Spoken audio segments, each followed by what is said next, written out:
오늘 말씀은요, 지난달에 이어서 한 번 더 기도의 사람 다윗에 대해서 생각을 하고 기도하려고 하는데요.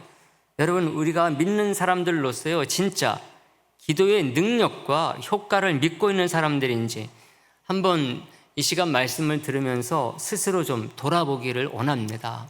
정말 하나님께 기도할 때 우리 하나님께서 우리의 기도를 듣고 이루어 주시는 그 하나님, 응답의 하나님이시다 하는 것을 내가 진짜 믿고 있는 사람인지, 그 기도의 능력과 효과에 대해서 우리 자신을 좀 돌아볼 수 있기를 원합니다.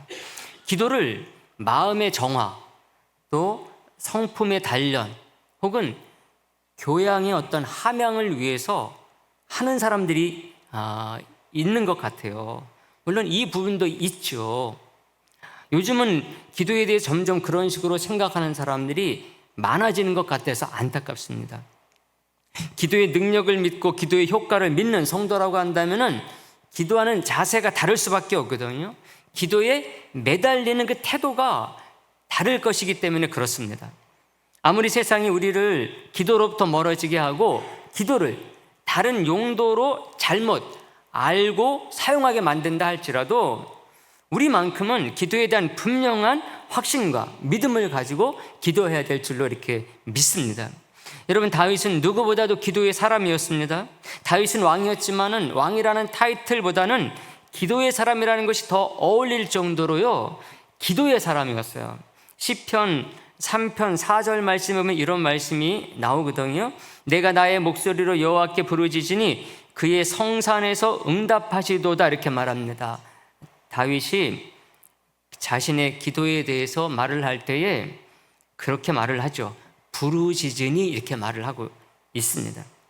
다윗이 부르짖어 기도하는 모습을 보게 되는데 다윗의 이 기도의 형태는 아주 다양했어요. 시편을 보게 되면은 다윗은 탄식하는 기도, 또 분노해서 하는 기도, 묵상하는 기도, 하다못해 원망하는 기도까지. 다윗의 그 시대를 보게 되면은 다윗의 기도의 그 내용, 형태가 얼마나 다양했는지, 정말 기도의 사람이라고 할 만큼 다양한 형태와 모습과 자세로 기도했다는 것을 알게 됩니다. 하지만 여러분, 다윗의 인생 전체를 돌이켜보게 되면은 기도하기보다는요, 기도를 포기 혹은 중단, 그만하고 싶어하는 사람이 되고도 남을 만한 그런 사람이 다윗이었다는 것을 알게 됩니다. 그의 인생 속에서 기도는 마치요, 사람을 기도하게 만드는 그런 일들이 많이 생긴 게 아니라 마치 기도하던 것도 중단하게 만드는 그런 일들로 가득 찬 사람이 다윗이었다는 것이죠. 다윗은 평생 수많은 적들에 둘러싸여서 살았습니다. 젊었을 때는 생각지도 않은 사울이라는 사람이 강력한 적이 됐죠. 10수년 쫓아다녔습니다. 괴롭혔어요. 그것도 사울은 다윗에게 장인어른이었습니다. 근데도 불구하고 죽이지 못해서 안달하면서 쫓아다녀요. 근데 이것은 왕이 되고 나서도 마찬가지였습니다. 왕이 되고 나면은 그런 게 없어질 줄 알았죠. 근데 그게 아니었어요. 사울의 신하들이 곳곳에 있어가지고 다윗의 대적이 돼가지고 못된 짓을 많이 했습니다. 1, 2년이 아니었던 것 같아요. 우리는 이것을 시편을 통해서 확인합니다. 시편에 다윗의 시가 많다 그랬잖아요. 근데 그 중에 많은 것이 다 뭐 때문에 지은 시인가 하면 이런 대적들 때문에, 밖에 있는 외적뿐만 아니라 안에 있는 내부의 적들 때문에 지은 시가 많습니다. 너무나 힘들고 괴로웠기 때문에 그런 거죠. 그는 왕이라는 권력이 있었음에도 불구하고 이들을 죽여 없애버리는 것으로 해결하는 사람이 아니었어요. 근데 여러분, 다윗의 적은 이게 또 다가 아닙니다. 여러분, 오래도록 이스라엘 주위에서 이스라엘을 괴롭혔던 외적이 또 있어요. 블레셋을 비롯해서 모압, 암몬, 아람, 이런 이 적들이 한둘이 아니었습니다. 이 적들은 나라를 위기에 몰아넣기 아주 충분한 적들이었습니다. 이것을 보게 되면은 다윗이 40년 왕 생활을 어떻게 감당했을까 의문이 듭니다. 의문이 들어요. 전에도 많이 살펴봤지만 또 다윗의 자식들이 또 보통 자식들이 아니지 않았습니까? 자식이 아니라 왼수들이었거든요. 그것도 다윗은 10대 청소년 시절부터 이런 말씀드린 적들에 시달리기 시작했어요. 그러니 보통 사람이었다고 한다면 아마 미쳐버렸을 것 같아요. 그게 아니라고 한다면 이런 적들로 말미암아 어떤 차오르는 그 압박감, 이런 것 때문이라도 폭군이 되고도 남았을 것이라고 하는 것이죠. 뭐 이런 사람이 폭군이 안 되면 누가 폭군이 되겠습니까, 여러분? 이런 다윗의 인생을 생각하면은 기도하기보다는 자기 성질대로 자기 권력과 능력을 가지고 사는 사람이 되기가 더 쉬웠을 것이라는 것이죠. 다윗은 똑똑했어요. 경험도 많았습니다. 두려움도 없는, 싸움도 잘하는 그런 이 장군이었습니다. 그러니 더욱더 어떻습니까? 자기 힘 믿고 자기 능력대로 그렇게 사는 사람이 되고도 남는 거죠. 근데 다윗이 그런 사람이 되지 않았어요. 그런 사람이 되지 않을 수 있었던 것 뭐 때문이냐? 기도 덕분이 아니었느냐는 것입니다. 여러분, 기도는 절대로 허공에 대고 하는 게 절대로 아닙니다. 그것은 믿음 없는 사람들이 하는 거죠. 믿음이 없고 힘든 일은 끊이지 않고, 그러니까 푸념만 나오고 한숨만 나오니까 허공에 대고 그러는 거죠. 다윗은 푸념, 한숨, 화풀이로 살지 않았는데 그럴 수 있었던 것은 바로 기도 덕분이었습니다. 기도 덕분이었어요. 여러분, 다윗이 대적들 앞에 두고 기도할 수 있었던 중요한 이유가 있었다고 한다면 다윗은 기도의 능력, 효과를 알고 있었기 때문에 그렇습니다.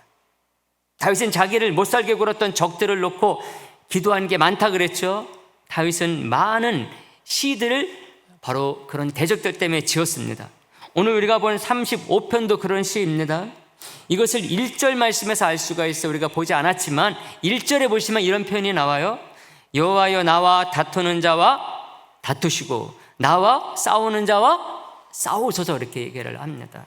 이거 대적 앞에 가서 이 시 읊어댄 건 절대로 아닐 거예요. 이거 하나님 앞에 기도한 내용이거든요. 하나님께 대적자를 놓고서 하소연하는 거죠. 자기 못살게 굴고 시시콜콜이 참 못살게 구는 자들을 놓고 기도한 시라고 할 수가 있습니다. 근데 그들을 놓고 다윗이 더욱더 기도하게 된 것, 그것은 그들을 위한 기도의 비밀을 알고 있었기 때문에 그래요. 하나님께서 기도를 응답하시는데 어떤 식으로 응답하시느냐, 특히 대적을 놓고 기도할 때 하나님께서 어떻게 응답하시느냐, 그 응답의 비밀을 알고 있었다는 것입니다. 그게 오늘 본문 가운데 13절에 나오는 거죠. 13절 말씀 우리가 봤지만 다 같이 다시 한번 보겠습니다. 다 같이 보겠습니다. 시작. 나는 그들이 병들었을 때에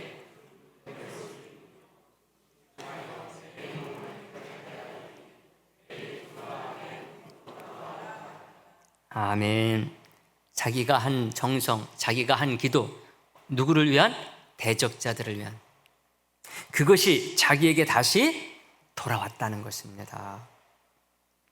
그들을 위해 진심으로 기도했더니 그 기도의 효과를 받아야 될 대적자들은 자격 미달이라 받지 못했을 경우, 그게 다 누구에게 왔다? 자기에게로 돌아온다는 것을 알고 체험했다는 것이죠. 그래서 표현이 이렇게 되어 있어요. 내 기도가 내 품으로 돌아왔도다, 이렇게 말하고 있어요. 14절 마지막 절을 보게 되면 그래서 더욱더 그들을 위해 진실되게 기도했다는 거예요. 기도했다는 것입니다. 너무나 참 필요한 기도에 대한 지식이다, 이렇게 말씀을 드릴 수가 있습니다. 결국은 그들을 위한 기도를 너무나 신실하게 했더니 그게 다 자기한테 돌아왔다는 것 아니겠습니까?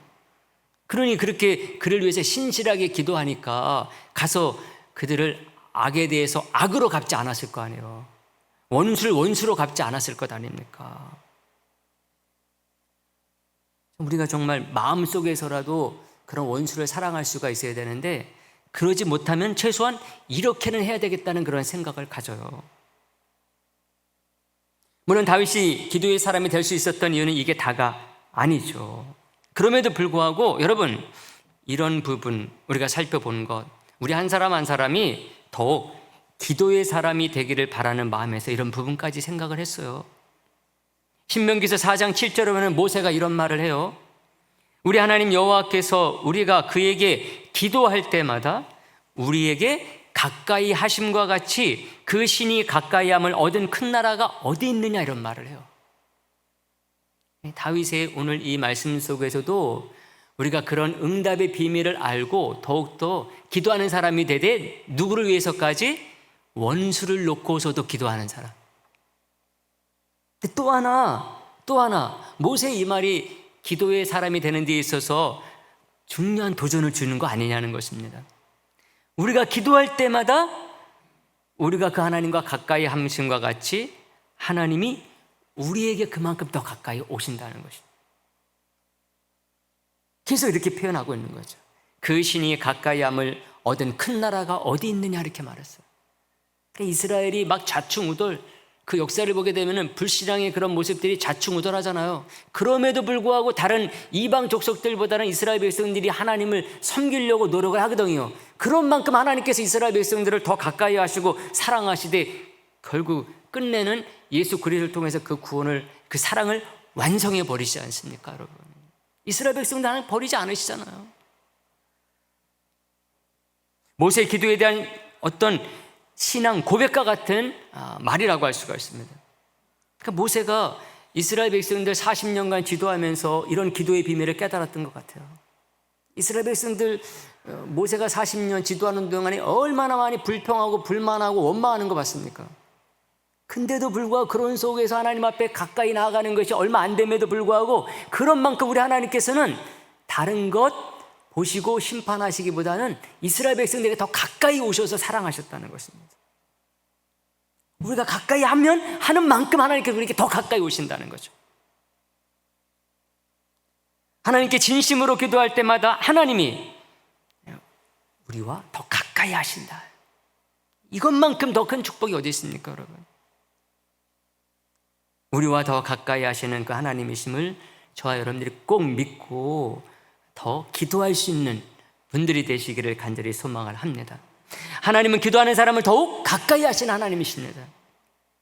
그러므로 우리 모든 성도들이 더욱 기도하는 사람이 되기를 오늘도 기도하며 나아가는 가운데 우리 성도, 우리 교회만큼은 정말 참된 기도자로 거듭나는 귀한 시간 되기를 간절히 바라겠습니다.